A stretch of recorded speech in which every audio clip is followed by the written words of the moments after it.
A terceira pergunta que eu falei lá na abertura do programa foi quais os caminhos mais comuns, porque o tema também é presenças espirituais, né? Quais os caminhos mais comuns de se perceber as presenças espirituais? E aí eu vou complementar com uma outra, uma sub, assim, de que forma que eles podem ou não nos influenciar? Olha, essa é uma boa.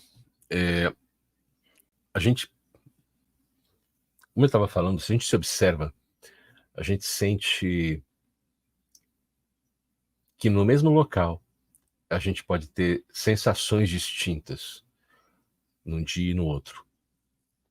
Quanto dessas diferenças estão vindo de dentro, quanto pode vir de fora? E esse é um desafio interessante.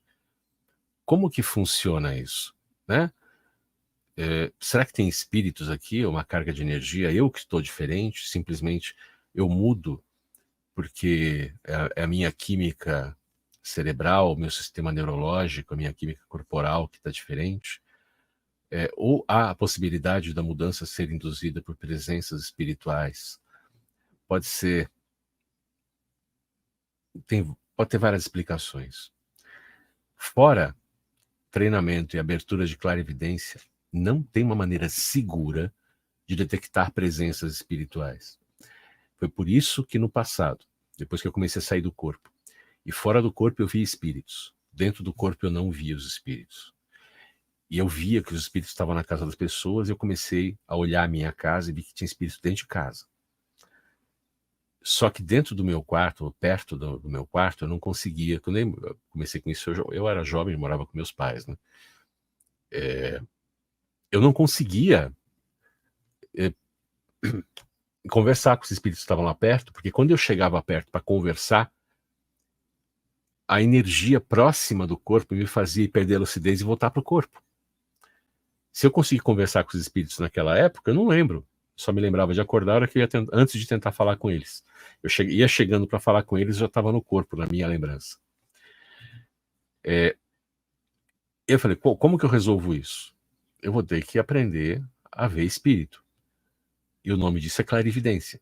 Aí eu fui pegar os exercícios que estavam ligados à clarividência, exercícios de chakras, de ativação de glândula pineal, de frontal, e comecei a fazer fui fazendo, experimentando do meu jeito, até ver se dava alguma sensibilidade. Porque fora sair do corpo, eu falo que eu tinha uma sensibilidade áurica no estilo paralelepípedo, assim. Era uma pedra bem angulosa, assim. Não era uma coisa macia nem suave. Eu não sentia presenças. Eu só saía do corpo. Saía do corpo, ficava lúcido, voltava e lembrava. Eu não tinha abertura paranormal reconhecida, assim. Pelo menos eu não reconhecia isso. Quando eu fui treinando, fui trabalhando com energia, eu passei a desenvolver sensibilidade de presença, mas eu não via espíritos. Depois que eu trabalhava um bom tempo com energia, eu conseguia sentir se tinha presenças no ambiente. Sentia energia passando pelos chakras. Beleza. Mas tem alguém aqui mesmo? Ou é só minha energia? Ou é só a memória espiritual que tá das coisas que já foram, já aconteceram? Com o tempo eu fui treinando clarividência e depois de fazer exercícios intensamente, diariamente, por um bom período de tempo, eu comecei a ter os flashes, aprendi a controlar e passei a ver os espíritos. Quando eu comecei a ver, eu comecei também a descobrir que automaticamente eu consegui conversar com eles. Era só ter intenção de me comunicar que eu conseguia me comunicar e ouvi-los. Se eu estivesse vendo, eu conseguia ouvir. E depois eu aprendi a ouvir sem ver também, mas isso foi mais alguns anos depois. Tem pessoas que têm clarividência nativa. Eu não sou um desses. O que deu nativamente comigo foi sair do corpo e lembrar. Isso foi sem eu fazer esforço. Depois eu tive que fazer esforço para controlar e para conseguir fazer isso com frequência e controladamente, sem depender da direção do vento, da quantidade de penas do passarinho azul, não dependia dessas coisas. Só treinando que eu tive controle. Mas a clarividência foi inteirinha conquista. Por isso que eu falo que clarividência é uma questão de vontade de controlar, de ter e controlar. Se você vencer os medos, você tem. E a única maneira segura para mim de perceber presenças espirituais identificá-las na comunicação e na detecção de intenções, porque tem um aspecto telepático na comunicação. Você saber quem que está a favor, quem que está contra, quem que tanto faz, por que está ali, da onde vem, para onde quer ir, né? Mas para quem não é clarividente, você tem que confiar em sinais. E os sinais, eles são ambíguos. Se você não quebra a clarividência ou tem algum bloqueio que você acha que é intransponível e está investindo em sensibilidade, você vai sentir presenças. Aí você pode testar olhando os seus padrões. Se eu me sentir num estado de calma, se eu ficar bem aqui, conseguir me sentir honestamente bem e expandir isso para o ambiente reage como a mim? Às vezes você sente resistência.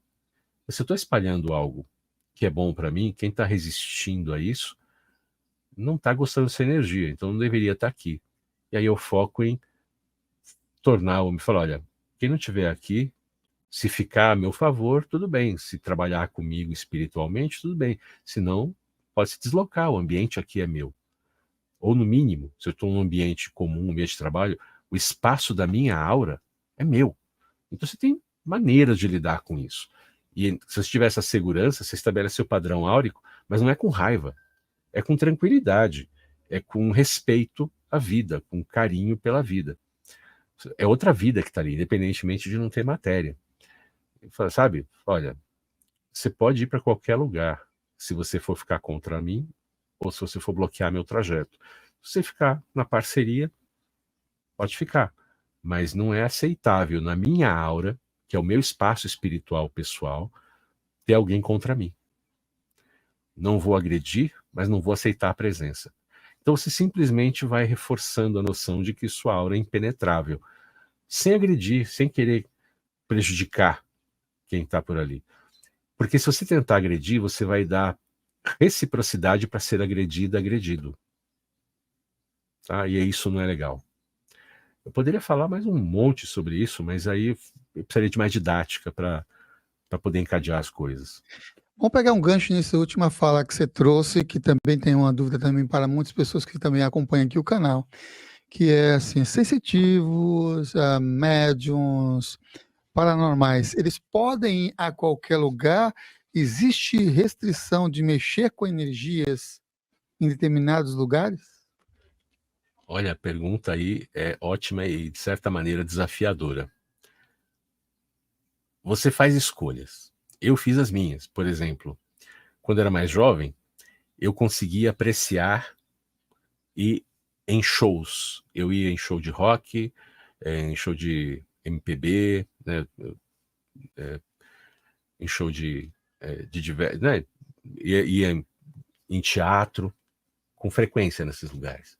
Hoje, se tiver uma coisa, só se tiver uma coisa muito, mas muito interessante, assim, experiências de vida, assim, essa pessoa, essa banda, essa peça, nunca mais, sabe, nunca veio, nunca mais vai vir, eu não vou ter outra oportunidade, eu preciso achar meu ponto de equilíbrio para participar. Aí eu faço um, um autocentramento e vou participar, porque eu me sinto mal nesses lugares, com muita gente fazendo agitação. É uma questão pessoal minha. Então, se você abre muito a sensibilidade, certas atividades se tornam agressivas para a sua aura. E, por exemplo, eu, né, sou geek. Eu gosto de tecnologia. Eu trabalhei com tecnologia da informação boa parte da minha vida. E eu sempre fui nas feiras de tecnologia. Eu curto muito, inclusive meu mestrado e doutorado é falando sobre, envolve inteligência artificial, envolve sistemas cognitivos e videogames. Meu tema sempre foi como que os videogames conduzem, controlam nossas respostas emocionais para nos envolver na sua trama e nos iludir, né? Então, meu foco sempre foi a ilusão emocional a partir, né, do uso de inteligência artificial nos videogames, tanto no mestrado quanto no doutorado. Então, eu tenho até Tem publicação, isso está publicado. Quem tiver interesse pode procurar. Quando a gente tem essa referência, por exemplo, assim, eu gosto dessa área, mas eu sou sensível, eu tenho que olhar para onde eu vou. Então eu ia nas feiras de game, a Brasil Game Show, que já teve, fui em várias. Nas últimas, eu paguei caro para ir no dia da imprensa, porque eu não aguentei mais ir nos dias gerais. Que entope de gente, aquele dia que você tem que pedir licença para dar um passo. Não tem, sabe, fila para tudo, gente colidindo, vários humores, e isso vai dando dor de cabeça, desgaste. Por mais que eu tenha técnica de proteção, eu acabo passando tanto tempo focando na minha proteção que eu não curto o passeio. E essa última eu não fui. Esse ano aqui agora, acabou de passar. Até eu dei aula no meu primeiro dia de curso de física, foi o último dia da BGS. Eu nem fui, né? Eu fui em todos até o ano passado, desde que apareceu a BGS. E eu não fui, porque eu falei, não, a última foi muito estressante. Mesmo o dia da imprensa estava cheio demais, não deu para curtir muito. Eu falei, olha, acho que a relação custo espiritual, benefício do geek não está compensando mais. Né? Show de rock, o último que eu fui foi um show acho que foi um show de progressivo do John Anderson, quando ele veio para o Brasil faz mais de 10 anos. E aí deu. Eu tentei em outro, já não rolou. Né? No ambiente de entrada, milhares de pessoas se pressionando para pegar a fila, já não funcionou. Então eu me poupo. Então, eu acho que o sensitivo tem que se conhecer e se respeitar. Se aquilo fosse realmente importante para mim, eu trincava o dente e iria participar.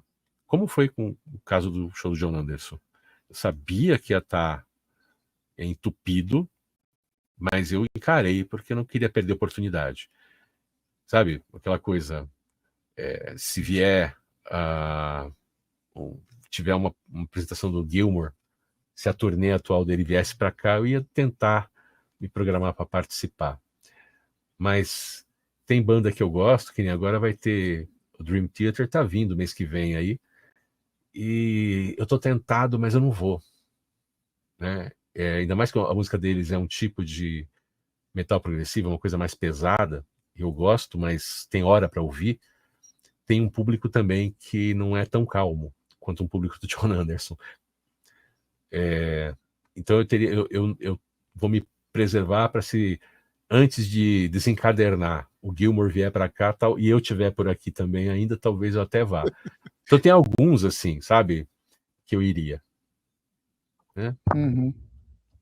Para quem não conhece o Gilmour, guitarrista do Pink Floyd.